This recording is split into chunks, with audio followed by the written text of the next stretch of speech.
Bonjour, cher Edgar, cher maître. C'est avec beaucoup de joie que je vous rencontre pour la première fois. Et au-delà de cette joie, c'est surtout la joie d'avoir quelques minutes avec vous pour transmettre à la jeunesse vos pensées et votre message. Première question. Il y a 3 ans, 4 ans, en pleine tempête du Covid, au même événement, le Visionary Day, nous partagions avec nos étudiants le titre d'un article que vous aviez réalisé dans les cahiers du CNRS. Attends-toi à l'inattendu. Vous écriviez: nous essayons de nous entourer d'un maximum de certitudes, mais vivre, c'est naviguer dans une mer d'incertitude à travers des îlots et des archipels de certitudes sur lesquels on se ravitaille. Et quelques mois plus tard, sur Twitter, qui existait encore, vous avez écrit un très court poème que je voulais à nouveau partager et que nous avions partagé avec nos étudiants. Ayez la forte attitude d'affronter les incertitudes, avec force et courage, sans imprécation ni rage. Espérons que le Covid, malgré ses tentacules, cessera d'être avide de nos chères cellules. Allez au-devant de la vie. Soyez-en inassouvis. Allez, soyez véloces, prenez le parti des Rosses.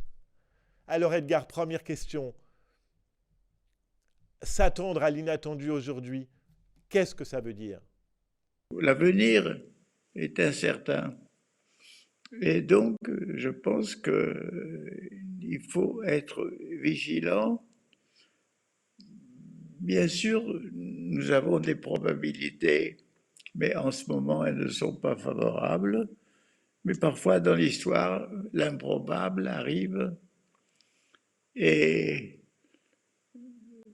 l'inattendu, ça serait un ou des événements qui changeraient le cours très mauvais qu'a pris l'histoire actuelle, qui va vers des catastrophes. Donc, attends-toi, et l'attendu est une formule quand même qui donne un peu d'espoir. Edgar, le manifeste de notre formation vous est emprunté. Nous rappelons souvent, comme vous nous l'aviez dit, que la transformation digitale n'est pas l'accumulation simplement de compétences technologiques, mais avant tout un état d'esprit, une remise en question, une transformation de soi.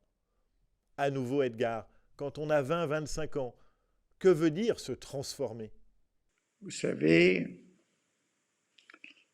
l'exemple le plus éclatant de notre transformation est celle de la chenille qui se métamorphose à l'intérieur de son cocon et le fait éclater pour devenir un papillon. C'est impossible de prévoir que le papillon ailé, léger, va sortir de cette chose rampante. Or, c'est-à-dire qu'il y a des pouvoirs de transformation que nous révèlent beaucoup de métamorphoses dans le monde animal, mais dans le monde humain, là aussi, c'est une possibilité de transformation. D'abord, transformation personnelle, je pense que on doit essayer d'être le plus lucide et le plus bienveillant possible à l'égard d'autrui, qu'il faut essayer de réfréner ses pulsions agressives, hostiles, d'essayer de comprendre autrui plutôt que de rejeter sa parole. Donc, personnellement, il y a un travail qui devrait être même de formation de l'école, mais qui n'est pas fait, qui doit être de transformation. Et maintenant, l'histoire nous montre les énormes transformations, comment l'Europe médiévale est devenue l'Europe moderne, comment une Europe féodale est devenue l'Europe des nations, comment s'est développée une civilisation scientifique et technique qui a transformé les sociétés entre la France de l'époque de Voltaire et la France d'aujourd'hui. Il y a un univers où la Révolution française, les événements du XIXe siècle, les guerres mondiales du XXe siècle, enfin, tout a joué pour transformer. Donc, je dirais que la transformation est une potentialité qui se trouve dans chaque personne et chaque société, mais qui nécessite, pour se manifester, de la lucidité et de la volonté. La thématique de ce Visionary Day, cher Edgar, est l'intelligence artificielle. Face à cette révolution, à nouveau, quand on a 20, 25 ans, que fait-on? L'éthique est-elle une réponse? Mais vous savez,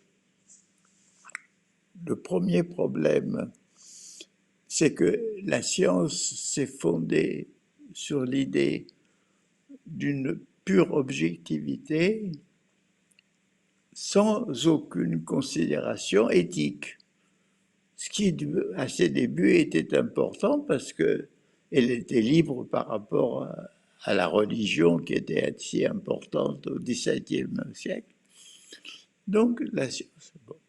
Or, aujourd'hui, science et technique continuent non seulement de ne pas avoir en elles-mêmes une potentialité éthique, mais contribuent aux choses les plus néfastes. Par exemple, c'est l'organisation scientifique rationnelle qui a permis les camps d'extermination d'Auschwitz. C'est l'organisation technique rationnelle qui, pendant longtemps et encore aujourd'hui, permet d'exploiter les travailleurs spécialisés sur machines. Donc, science et technique sont ambivalentes. Elles peuvent servir à tout, au mieux, au pire. Alors, l'intelligence artificielle, c'est le dernier état du développement scientifico-technique. Ce sont des possibilités considérables qui peuvent être domestiquées par nous pour réaliser nos fins éthiques, nos fins politiques, et qui peuvent être aussi nous asservir, parce que souvent, les machines que nous créons pour asservir la nature, les énergies matérielles, nous asservissent nous. Donc, le grand problème, c'est la domestication de l'intelligence artificielle qui, elle, nécessite une intelligence encore plus complexe que celle de l'intelligence artificielle pour la comprendre et la transformer. Edgar, un ami philosophe dont nous partageons les lectures, a écrit récemment « L'espoir, ça se décide ». Quand on a 20 ans, comment garder ou décider l'espoir? Vous savez, je pense que l'espoir est une chose qui est chevillée à nos personnes. Bien entendu, dans la conjoncture actuelle, et quand on est jeune, on peut être extrêmement inquiet. Écoutez, moi j'ai vécu une génération, j'avais 20 ans, il y avait l'occupation, et quelques autres jeunes comme moi, parce que la résistance a été faite par des jeunes, nos aînés avaient 28, 30 ans, nous on avait 20, 22 ans. Donc, si vous voulez, on s'est lancé dans cette aventure, et avec quand même, au début, un espoir, mais aucune certitude de la libération, Mais l'espoir a grandi. Mais je pense que il n'est pas nécessaire d'être sûr de la réussite pour continuer à agir. Et donc, moi, je me reporte encore mon expérience.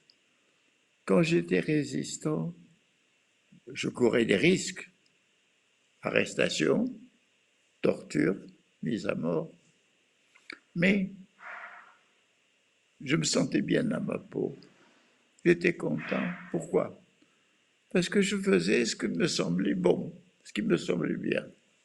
Et moi, je dis aux jeunes, aujourd'hui, prenez parti pour les choses qui sont bonnes, prenez parti pour la solidarité, prenez parti pour la fraternité, prenez parti contre tous ceux qui méprisent, prenez parti pour défendre les opprimés, prenez parti pour, et ce que beaucoup déjà, certains d'entre vous font, prenez parti pour la planète, puisque un certain nombre de jeunes est conscient que la planète est menacée dans sa vie et dans nos civilisations, et ils prennent ce parti. Donc, si vous voulez, aujourd'hui, il y a un problème global qui est le salut de l'humanité. Que va devenir l'humanité? Va-t-elle sombrer dans des catastrophes d'où elle renaîtra que très difficilement? Ou au contraire, pourra-t-elle éviter la catastrophe? Pourrait-nous améliorer la planète?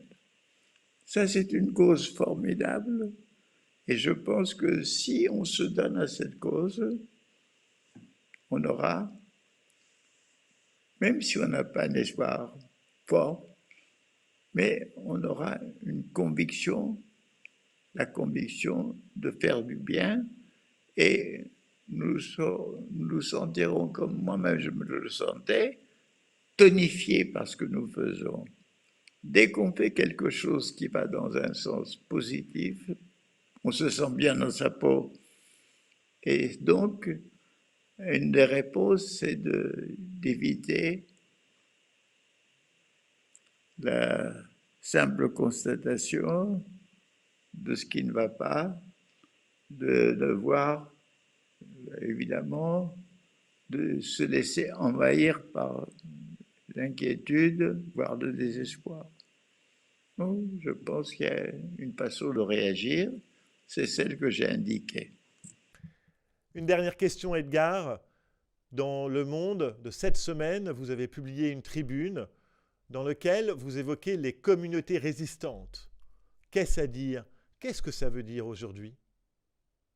Vous savez, moi je pense que ce qui nous soutient dans la vie, en tant qu'être humain, nous avons deux caractères fondamentaux. L'un, c'est d'être égocentrique, c'est-à-dire de penser à son propre intérêt. Et l'égocentrique est quand même vital parce que ça nous pousse à nous nourrir, à nous défendre, à nous protéger, à nous développer. Mais l'autre aspect, c'est l'aspect altruiste, c'est l'autre, l'amitié, l'amour pour l'autre, la communauté. Et ça, les enfants, tout petits, les bébés le sentent, ils sourient à autrui, ils ont besoin du sourire de la mère, ils ont besoin d'être câlonnés. Et même quand nous sommes adultes, nous avons besoin de fraternité, d'amitié. Donc, je pense que dans cette conjoncture actuelle, il y a donc ce sens et les communautés résistantes. Ça peut être la famille, ça peut être une communauté d'amis, ça peut être une communauté de gens qui sont regroupés autour d'une ferme écologique, agroécologique. Ça peut être des gens d'un club sportif qui participent au destin de leur équipe. Mais, disons, l'aspect communautaire et l'aspect individuel doivent être toujours liés. Sinon, c'est l'individualisme égoïste, ou sinon, on se noie dans la foule et la collectivité, on perd sa personnalité. Donc, je dis qu'aujourd'hui, où il y a un peu trop d'égocentrisme et d'égoïsme, la communauté est quelque chose de sain. Edgar, après 3 ans de grandes difficultés pour se rencontrer, et j'ai toute la régie témoin avec moi, parce que chaque année, on espérait ce moment-là, on n'a qu'un seul message à vous transmettre, c'est un grand merci, et surtout, vivez encore longtemps. Nous avons besoin de vous, besoin de votre pensée, et en tout cas, je serai toujours derrière vos ouvrages, derrière votre pensée, pour la relayer et pour la faire mienne. C'est en tout cas mon engagement. Et un grand merci encore. Prenez soin de vous et de votre épouse au soleil. À très bientôt. Elle va mieux, oui. Je vous remercie. Merci beaucoup. Au revoir. Au revoir.